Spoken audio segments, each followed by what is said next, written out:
You finally did it. You landed the job, you put in the hours, and you just got your first real paycheck. So you open it up, fully expecting to feel like a millionaire, and wait a minute, where on earth did half of it go? If your first reaction is just a mix of total confusion and, honestly, mild panic, hey, you are absolutely not alone. Welcome to this explainer on the first paycheck blueprint. Today, we're going to walk through exactly what to do with that hard-earned money, step by step, so you don't end up accidentally wasting it. I am so thrilled to guide you through this because getting this right from day one, it sets you up for massive, massive success down the road. Let's get into it. Why is my paycheck so small? Seriously, I can practically hear you yelling it at your screen right now.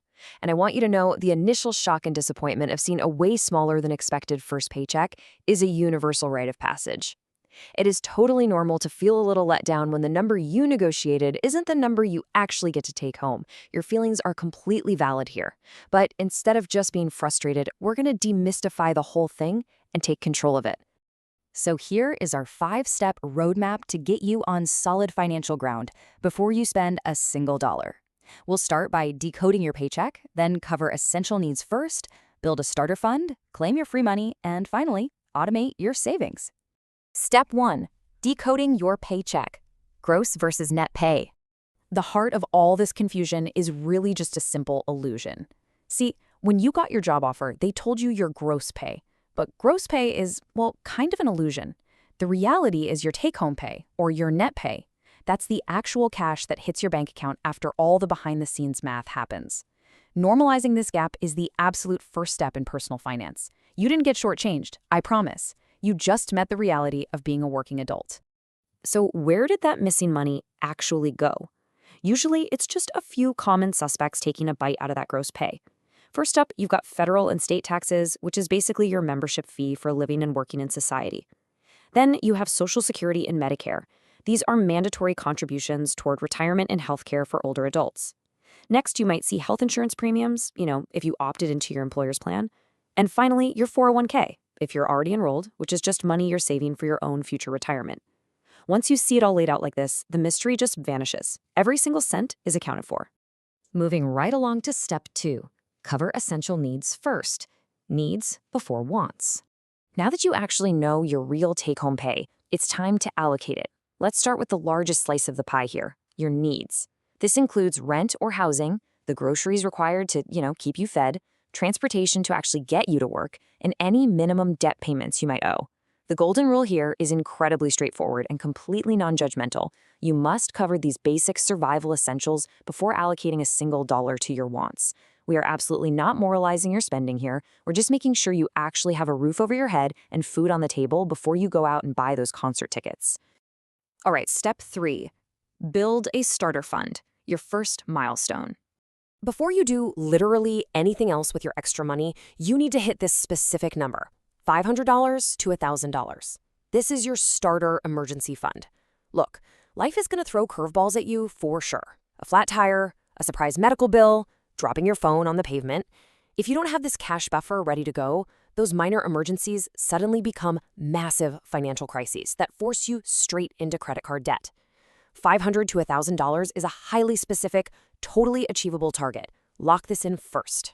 And honestly, where you keep that starter fund matters just as much. You absolutely do not want this money sitting in your standard checking account.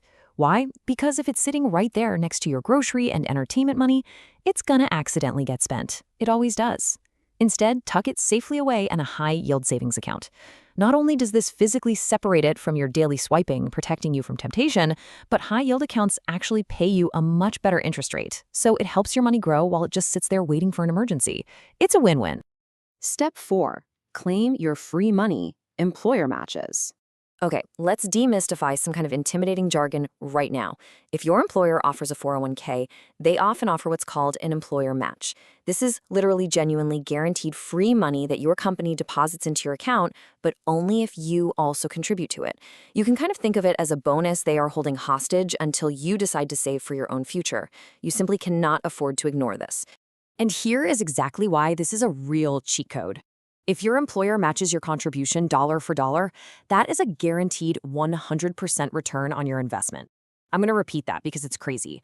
A guaranteed 100% return. You will not find that kind of return anywhere else on Earth. Not in the stock market, not in real estate, nowhere. Right now, as you manage your first few paychecks, you only need to worry about contributing just enough to capture that full match. Don't worry about maxing the whole thing out yet. Just go get the free money.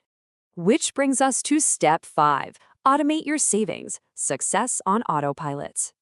Pay yourself first. It's one of the oldest, most foundational concepts in all of personal finance. Basically, what it means is that your future self is the single most important bill you have to pay each month. Period.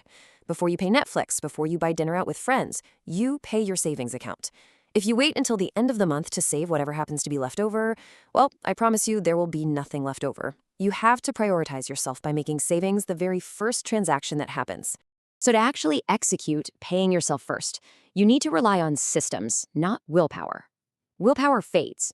Systems don't. Here are the exact, literal mechanics to set this up today. Step 1. Link your checking account to that high-yield savings account we talked about earlier. Step 2. Set the specific transfer amount you want to save.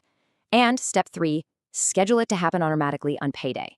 The very day your paycheck hits, before you even wake up to look at your bank app, the money moves to savings. You can't spend what you don't see, right? By the time your next paycheck rolls around, your foundation is going to be set, and we are going to keep building on this. In our next explainer, I'll be breaking down exactly how that 401k works under the hood and helping you figure out precisely how much you should actually put in beyond just that employer match. But for now, I really want to hear from you. What is your absolute biggest paycheck question? Did something on your pay stub totally confuse you? Are you wondering how to balance paying off debt with building that starter fund? Drop your thoughts in the comments, hit subscribe, and take control of that money. You've got this. I'll see you in the next explainer.